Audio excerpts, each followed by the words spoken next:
Assalamualaikum warahmatullahi wabarakatuh. Yang terhormat Bapak Agus Wahyudi, SHIMH, selaku dosen pengampu mata kuliah Fikih Ibadah, serta teman-teman yang berbahagia. Puji syukur kehadirat Allah Subhanahu wa Ta'ala yang telah melimpahkan rahmat dan hidayahnya sehingga kami dapat menyelesaikan tugas mata kuliah Fikih Ibadah. Di sini kami akan mempresentasikan hasil diskusi kami mengenai teori dan analisis puasa, teori zakat, dan simulasi penghitungan zakat. Namun sebelum kita melanjutkan pembahasan, izinkan saya untuk memperkenalkan teman-teman dari kelompok 5. Moderator dan presentator pertama, Umi Arifah. Presentator kedua, Nindi Dwi Jayanti. Presentator ketiga, Harisma Eka Putri. Dan yang terakhir, Nur Kartika Sari. Materi pertama yang akan dibahas mengenai teori dan analisis puasa. Teori dan analisis puasa. Pengertian puasa. Dalam bahasa Arab dan Al-Quran, puasa disebut saum atau syam, yang berarti menahan diri dari sesuatu dan meninggalkan sesuatu atau mengendalikan diri. Secara terminologi, pengertian puasa menurut Abi Abdillah Muhammad bin Qasim al-Syafi'i, puasa menurut syara adalah menahan diri dari segala sesuatu yang dapat membatalkannya, seperti keinginan untuk bersetubuh dan keinginan perut untuk makan semata-mata karena taat atau patuh kepada Tuhan dengan niat yang telah ditentukan. Dapat ditarik kesimpulan bahwa puasa atau syam adalah suatu substansi ibadah kepada Allah Subhanahu wa Ta'ala yang memiliki syarat dan rukun tertentu dengan jalan menahan diri dari segala keinginan syahwat, perut, dan dari segala sesuatu yang masuk ke dalam kerongkongan, baik berupa makanan, minuman, obat, dan semacamnya. Syarat wajib puasa. Yang pertama yaitu Islam, yang kedua baligh, yang ketiga berakal, dan yang terakhir, suci dari haid dan nifas bagi perempuan. Sunnah dan rukun puasa. Sunnah puasa menyegerakan berbuka. Di antara sunnah berbuka, puasa itu adalah mempercepat waktu berbuka. Apabila telah mendengar saunan muazin untuk melaksanakan sholat maghrib, maka setiap muslim yang berpuasa harus segera berbuka. Kedua, sahur. Disunahkan bagi setiap muslim yang hendak berpuasa untuk makan sahur. Rukun puasa. Yang pertama, niat, yaitu menyengaja untuk melaksanakan puasa, dilakukan pada malam hari sebelum terbitnya fajar. Kedua, meninggalkan segala hal yang membatalkan puasa dari terbit fajar hingga terbenamnya matahari. Macam-macam puasa. Puasa wajib. Pertama, puasa Ramadan. Puasa selama 1 bulan penuh di bulan Ramadan yang mana hukumnya wajib bagi umat muslim yang sudah balik dan memenuhi syarat. Kedua, puasa nazar.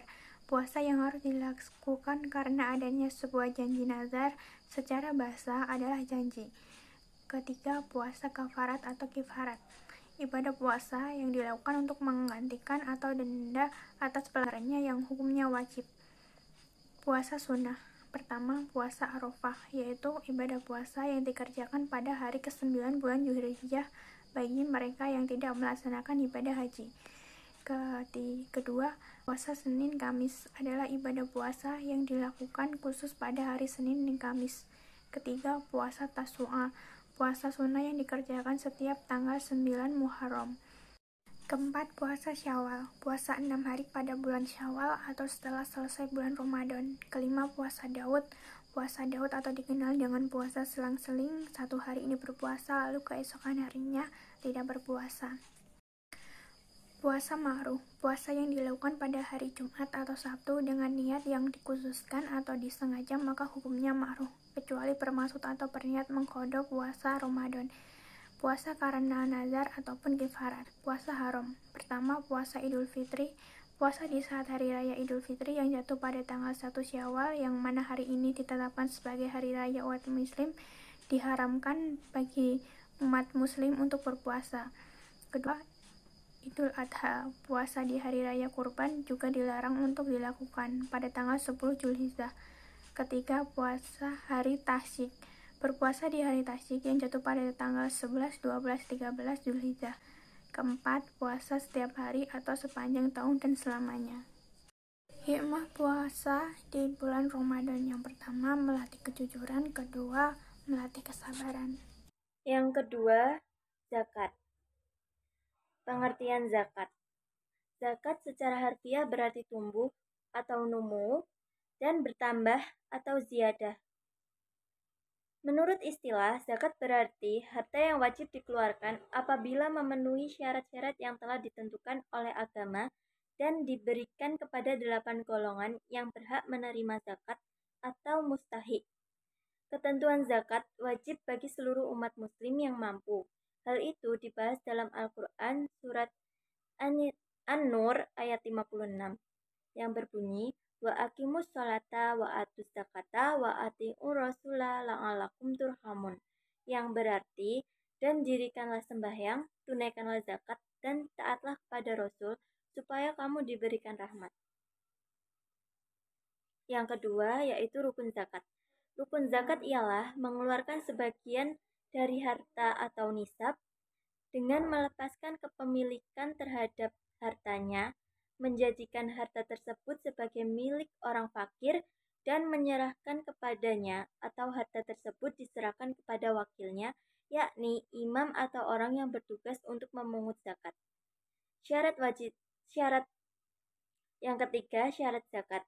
Syarat wajib zakat adalah merdeka, muslim, balik, berakal, kepemilikan harta yang penuh, mencapai nisab, dan mencapai haul. Adapun syarat sahnya yaitu niat yang menyertai pelaksanaan zakat.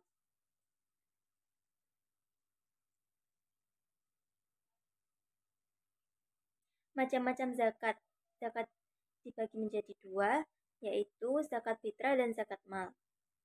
Zakat fitrah merupakan zakat diri yang diwajibkan atas diri setiap individu, lelaki maupun perempuan muslim yang berkemampuan dengan syarat-syarat yang telah ditetapkan. Yang kedua yaitu zakat mal. Menurut bahasa, zakat mal berarti menyucikan harta benda, sedangkan menurut istilah adalah sesuatu yang diinginkan oleh manusia untuk dimiliki, dimanfaatkan, dan juga disimpan. Sesuatu inilah yang perlu dikeluarkan zakatnya jika sudah memenuhi syarat dan rukunnya.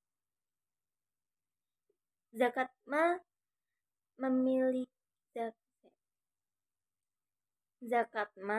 memiliki banyak macam. Di antaranya zakat emas dan perak, zakat pertanian, zakat peternakan, zakat perusahaan, zakat profesi, dan zakat harta dagang. Lalu, golongan penerima zakat itu dibedakan menjadi 8. Yang pertama, fakir, orang yang tidak mempunyai barang berharga, kekayaan, dan usaha. Yang kedua adalah miskin, orang yang mempunyai barang berharga, namun sebagian hajatnya tidak terpenuhi. Yang ketiga adalah amil, orang yang ditunjuk untuk mengumpulkan zakat, menyimpannya, membaginya, atau mengelola zakat. Yang keempat adalah sabilillah, orang yang sedang berjuang di jalan Allah. Yang kelima, mu'alaf, orang yang sudah masuk Islam tetapi niatnya atau imannya masih lemah. Yang keenam adalah riqab, seorang budak muslim yang baru saja dimerdekakan. Yang ketujuh yaitu ghorim. Ghorim yaitu orang yang memiliki hutang. Yang ke-8 adalah ibnu sabil. Ibnu sabil yaitu orang yang mengadakan perjalanan tetapi bukan perjalanan yang maksiat, mengalami kesengsaraan dalam perjalanannya. Simulasi perhitungan zakat. Sebagai umat muslim, kita wajib mengeluarkan zakat bila memenuhi syarat-syarat sebagai berikut, yaitu yang pertama, milik penuh, yang kedua, berkembang, yang ketiga, mencapai nisab, yang keempat, mencapai haulnya, yang kelima, lebih dari kebutuhan pokok, dan yang terakhir yaitu bebas dari hutang. Nah, untuk zakat sendiri dibedakan menjadi dua kelompok, yaitu zakat fitrah dan zakat mal. Zakat fitrah adalah zakat yang dikeluarkan berupa bahan makanan pokok dengan kadar wajib zakatnya 2,5 kilo atau 3 liter setiap akhir Ramadan. Untuk zakat mal sendiri memiliki banyak jenisnya. Yang pertama yaitu zakat emas dan perak. Untuk kadar zakat ini sendiri yaitu 85 gram atau setara dengan 2,5%. Contoh kasusnya yaitu Ibu Siska mempunyai emas sebanyak 150 gram yang biasa dipakai sebanyak 40 gram, sisanya disimpan. Asumsi harga emas 1 gram untuk saat ini sebesar 300.000. Karena sudah mencapai nisab, maka berapa zakat yang harus dikeluarkan oleh Ibu Siska? Maka zakat yang dikeluarkan yaitu zakat yang berat gram yang setiap hari digunakan. Jadi dari total 150 gram emas dikurangin 40 gram dikalikan 2,5% yaitu 2,75 gram atau setara dengan 2,75 dikali 300.000 sama dengan 825.000. Jadi zakat yang harus dikeluarkan sebesar itu. Yang B yaitu zakat pertanian. Nisab hasil pertanian adalah 5 wasak atau setara dengan 653 kilo. Namun apabila hasil pertanian itu diairi dengan air hujan atau sungai atau mata air, maka 10% zakat itu kadar zakatnya 10%. Namun apabila disirami dengan irigasi maka kadar zakatnya 5%. Contoh kasusnya yaitu Pak Anto memiliki kebun sawit 30 hektar. Semuanya produktif dan menghasilkan. Bagaimana cara menghitung zakatnya? Jika setiap kali panen hasilnya telah melebihi nisab yaitu 653 kilo, maka ia terkena wajib zakat 10%. Jika diairi maka terkena 5%. Misalnya, setiap panen Pak Anto menghasilkan 12 kilo sawit, maka yang wajib dizakat yaitu 12 kilo dikalikan 10% karena tidak menggunakan pengairan irigasi namun menggunakan pengairan air hujan, makanya dikalikan 10%. Jadi zakat yang harus dikeluarkan yaitu sejumlah 1.200 kilo. Untuk yang ketiga yaitu zakat peternakan. Untuk peternakan sendiri ada banyak jenis hewannya, yaitu yang pertama kambing dan domba. Untuk nisabnya yaitu minimal 40 ekor kambing atau domba. Untuk hewan sapi dan kerbau, nisabnya yaitu untuk sapi sendiri dan kerbau itu minimal 30 ekor. Untuk unta sendiri memiliki nisab minimal 5 ekor. Yang 4 yaitu untuk hewan ayam atau unggas. Contoh dari perhitungan zakat ayam atau unggas ini yaitu harga emas 1 gram sama dengan 1.000. Nisabnya yaitu 85 gram, berarti dikalikan dengan 100.000 menghasilkan 8.500.000. Seorang peternak ayam broiler memelihara 1.000 ekor ayam per minggu. Pada akhir tahun atau tutup buku terdapat laporan keuangan sebagai berikut, yaitu yang pertama, ayam broiler 5.600 ekor seharga 15 juta. Kedua, uang kas atau bank setelah pajak 10 juta. Stok pakan dan obat-obatan 2 juta, 4 piutang 4 juta, dan yang kelima yaitu uang yang jatuh tempo 5 juta, sehingga saldo terakhir yaitu 26 juta. Karena saldo lebih besar daripada nisab, maka peternak tersebut wajib membayar zakat. Besarnya zakat yang dikeluarkan yaitu 2,5% dikalikan 26 juta, yaitu hasilnya 650.000. Zakat perusahaan. Dalam perhitungan nisab zakat perusahaan ini hampir sama dengan zakat perdagangan dan investasi, namun lebih kolektif. Contoh kasusnya yaitu yang pertama, Ibu Sekar memiliki CV mawar, bergerak dalam bidang menjahit pakaian. Jadi, di akhir tahun dia memiliki laba sebesar 76 juta rupiah. Bagaimana cara menghitung zakatnya? Maka, laba yang didapatkan itu dikalikan 2,5% menghasilkan 1.900.000. Jumlah ini adalah zakat yang wajib dikeluarkan oleh Ibu Sekar. Yang terakhir yaitu zakat profesi. Zakat profesi sendiri dibagi menjadi dua, yaitu zakat profesi yang pertama, yaitu zakat profesi yang dikeluarkan apabila setiap kali menghasilkan baik per bulan ataupun per triwulan dan sebagainya. Cara ini dikiaskan kepada zakat pertanian karenanya dikeluarkan setiap kali menghasilkan atau panen. Nisabnya sama dengan nilai nisab zakat pertanian.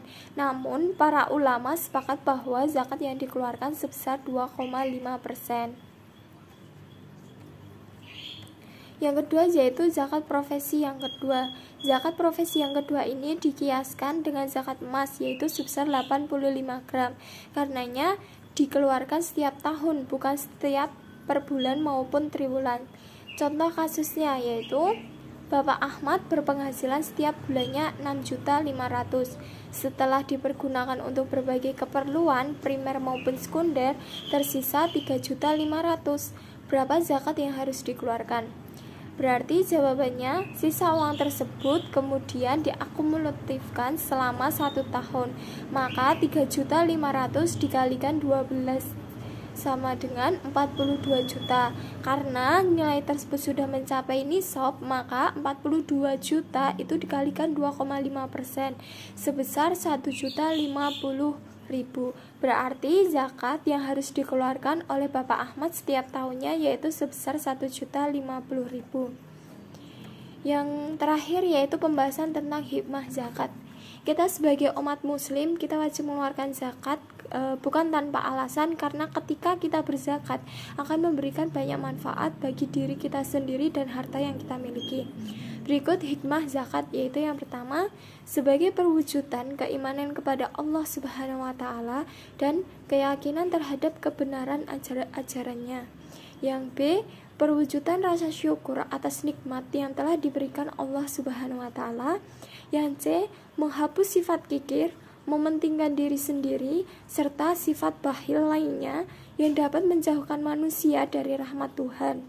Yang D, yaitu membersihkan, menyucikan, dan membuat ketenangan jiwa bagi muzaki. Yang E, yaitu harta yang dizakatkan akan berkembang dan memberi keberkahan bagi pemilik.